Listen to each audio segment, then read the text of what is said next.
Assalamualaikum warahmatullahi wabarakatuh. Kembali lagi bersama channel cerita horor. Untuk kisah kali ini lanjutan dari rombongan pengantin dari alam gaib. Sebelum menonton video ini, jangan lupa untuk klik tombol subscribe dan nyalakan tombol loncengnya agar tidak ketinggalan cerita-cerita selanjutnya. Kita simak ceritanya. Langit kiat pekan, ditemani lolongan anjing serta cuitan para binatang malam. Desa angin menciptakan suasana hening di desa Wangunsari. Cahaya bulan purnama seakan mengundang pasang-pasang tak kasat mata untuk memperhatikan laju delman yang menyelusup dalam kabut malam di antara rindangnya pepohonan. Nila masih belum menyadari apa-apa. Tangannya diselipkan pada lengan Aris yang sedingin es. Meski terbalut jas hitam tebal dan terhalang kebaya tipis, ia bisa merasakan betapa dinginnya kulit seputih pualam itu. Nila menyadarkan kepalanya di bahu Aris, merasa tubuhnya lemah dan sangat mengantuk. Aris masih menatap jalanan yang hanya bisa dilalui oleh kereta kencananya. Suara seringai kuda terkadang memecah kesunyian. Roda kian berputar, membelah jalan di antara pohon bambu yang menjorok ke dalam. Seakan berperan menjadi terowongan menembus dunia yang sulit terjangkau manusia. Pria itu menoleh ke arah Nila, membelai pipinya yang halus. Dengkuran halus mulai terdengar, menandakan gadis bermata sipit itu sudah terlelap dalam kedamaian. Memang seharusnya kamu tidur. Jangan melihat jalanan yang akan kita lalui nanti, bisiknya.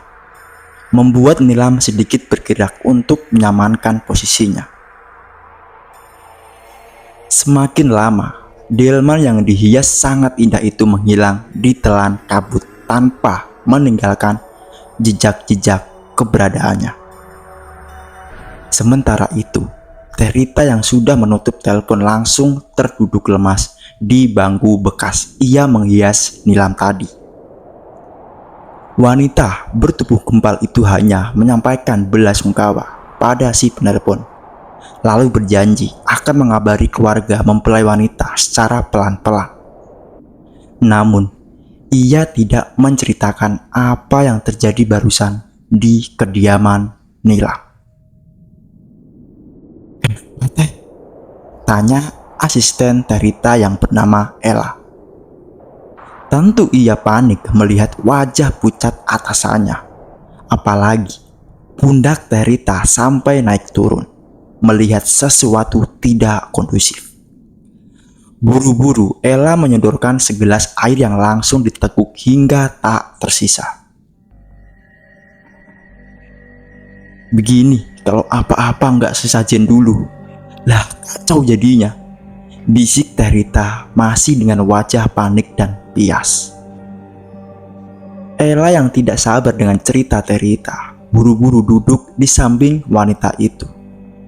Ia mengguncang lengan sang atasan, berharap kalimatnya tidak menyiratkan bencana. Perasaan Ella sedari awal memang sudah tidak enak, apalagi saat melihat proses rias tadi yang memakan waktu cukup banyak karena kendala-kendala yang tidak terduga. Setajin, setahu Ella mah keluarga Nilam ziarah dulu deh. Ella lihat beberapa hari yang lalu. Terus tadi juga ada sesajen di dapur, ucap Ella yakin. Desa Wangunsari memang masih kental dengan adat dan budaya yang diterapkan leluhur zaman dulu. Meski sebagian dari mereka sudah menentang jika perbuatan yang dilakukan termasuk syirik.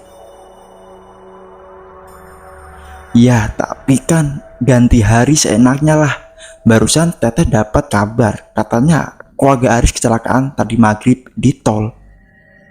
Terita masih memelankan suaranya. sebab ia memikirkan kata-kata yang nanti akan disampaikan pada Bu Rodia dan Pak Wahyu. Teh Rita menutup mulut asistennya yang masih berstatus gadis itu. Ia meminta agar Ella tidak bersuara kencang. Ella sampai menelan ludahnya sendiri. Bulu kuduknya meremang seketika. Terus, yang bawa nilam siapa tuh teh? Tanyanya. Kini bukannya hanya wajah Teh Rita yang pias, begitu juga wajah Ella. Tangannya meraba-raba tengkuk yang dingin. Mau tak mau, siap tak siap, Teh Rita langsung berdiri dari tempat duduknya sambil menggenggam ponsel milik Nilam. Ia meminta Ella untuk menemaninya pergi ke ruang tengah, tetapi sebelumnya mereka membiarkan pihak di luar keluarga yang menyelesaikan acara makan-makan. Setelah suasana kondusif, sebagian tetangga pun sudah pulang. Bahkan, Bu Rosidah sudah terlihat berbaur dengan yang lain. Buru-buru, kedua wanita itu menghampiri keluarga yang masih duduk di atas karpet yang digelar. Tangan Teh Rita mendadak dingin. Degup jantungnya sulit sekali dikontrol. Perutnya pun mulas. Teh Rita, ada apa? Makan dulu atuh, kelihatannya kok pucet, ucap Bu Rosidah sembari menyodorkan piring. Enggak usah Bu, saya teh kesini cuma mau ngabarin berita. Mungkin bukan berita baik, tapi gimana pun harus saya sampaikan, ucap Teh Rita. Dua tangannya memegangi ponsel Nilam kuat-kuat. Seketika suasana menjadi hening. Tawa tadi berubah menjadi tatapan tajam. Semua orang yang berkumpul mendadak bisu. Darsan dan Hasim yang tengah makan di bangku plastik di teras rumah sejenak menghentikan dulu aktivitas mereka. Kedua pria itu saling pandang lalu memposisikan diri untuk mencuri dengar. Begini, Bu, Pak, ini HP Nilam ketinggalan di kamar. Barusan pas saya baru masuk ada telepon. Katanya rombongan pria mengalami kecelakaan di tol. Astagfirullahaladzim. Seru semua orang, jerit tangis dari Bu Rosidah membuka keheningan. Suaranya melengking memanggil nama Nilam. Kakak-kakak Nilam berusaha menenangkan ibunya, memeluk dari belakang, meminta mengucap istighfar. Dalam hitungan detik, wanita bertubuh sedikit berisi itu akhirnya pingsan. Padahal Teh Rita belum menyelesaikan ucapannya. Merasa semua harus tuntas, Teh Rita menggeser duduknya menjadi lebih dekat dengan Pak Wahyu yang masih berusaha tegar. Meski wajahnya terlihat tegang, tetapi beliau masih tetap menjaga kewarasan. Pak, punten, ada masalah lain sebenarnya, ucap Teh Rita. Suasana kembali hening dibarengi tatapan penuh penasaran. Ada apa lagi Teh? Tanya Nur, kakak Nilam yang nomor 1. Rombongan Teh kecelakaannya sekitar maghrib.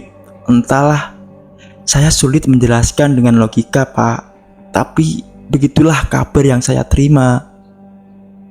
Suasana kembali riuh. Tentu saja mereka ketakutan. Isi kepala mereka dipenuhi 1000 pertanyaan. Kalau mempelai pria mengalami kecelakaan, lantas siapa yang tadi datang membawa Nilam?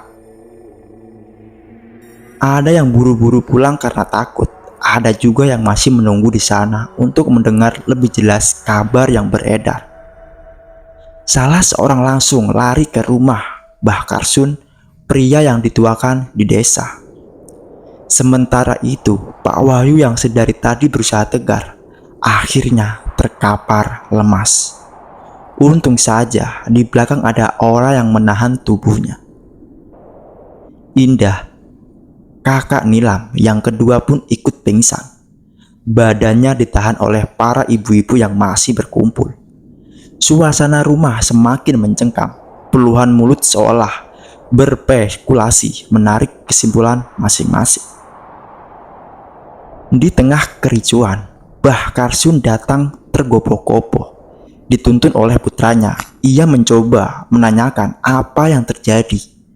Meski sudah diceritakan secara singkat oleh yang menyusulnya. Akhirnya, Terita kembali menceritakan kejadian tadi. Meski bulu kuduknya selalu meremang sangat bercerita.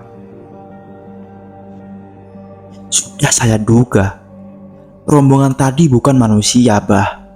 Masa iya dari Sukabumi ke sini gak pakai mobil? Seladasan, sebab ialah orang yang pertama kali merasakan keanehan ini. Betul, Bah. Suasana tadi juga kayak aneh banget. Duh Gusti, kenapa saya teh kudu salaman sama makhluk halus? Hasim bergedik ngeri. Apalagi ia masih ingat wajah-wajah pucat keluarga Aris.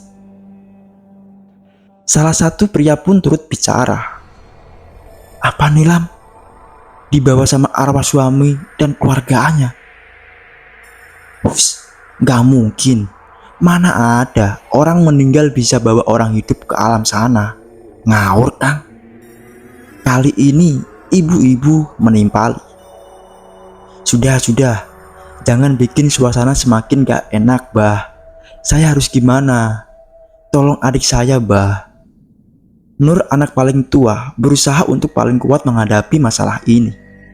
Kalau sampai keluarganya tumbang semua, lantas siapa yang akan mencarikan jalan keluar? Mbah Karsun yang sudah duduk bersampingan dengan Pak Lurah yang baru datang juga menarik napas panjang. Beliau tidak mau gegabah dalam melihat peristiwa. Pria yang sudah sangat tua itu akhirnya berkata, "Jangan panik dulu. Sekarang mah mending cari tahu keadaan sebenarnya. Siapa tahu ada orang iseng." Semua orang mengangguk, merasa ucapan Abah ada benernya. Darsan dan Hasim saling pandang, seperti memberi kode satu sama lain. Langsung, Darsan duduk di lantai menyimbangi tamu yang lain. Ya sudah kalau begitu, saya sama Hasim mau ke lokasi kejadian. Terita punten, tanya di mana rumah sakit atau polsek mana yang harus kami datangi. Terita pun langsung mengangguk karena memang si penelpon memberi rincian alamat kalau pihak Nilam memang akan datang. Setelah mendapat secarik kertas berisi alamat, Darsan dan Hasim segera keluar menuju rumah Darsan. Rencananya, mereka akan pergi menggunakan motor milik Darsan. Kang, kejadian ini teh mirip yang diceritakan emak saya puluhan tahun yang lalu. Di desa kita pernah ada pengantin yang hilang, ucap Hasim. Justru saya juga ngelamunin itu. Cerita ini sudah jadi legenda di desa kita. Jangan-jangan masa lalu teh kelang lagi. Mudah-mudahan jangan sampai ya. Ngeri. Darsan menimpali. Sebenarnya rahasia apa yang tersimpan di desa? Kita akan next episode ketiga. Jangan lupa untuk klik tombol subscribe dan nyalakan tombol loncengnya agar tidak ketinggalan ceritanya. Saya akhiri. Assalamualaikum warahmatullahi wabarakatuh.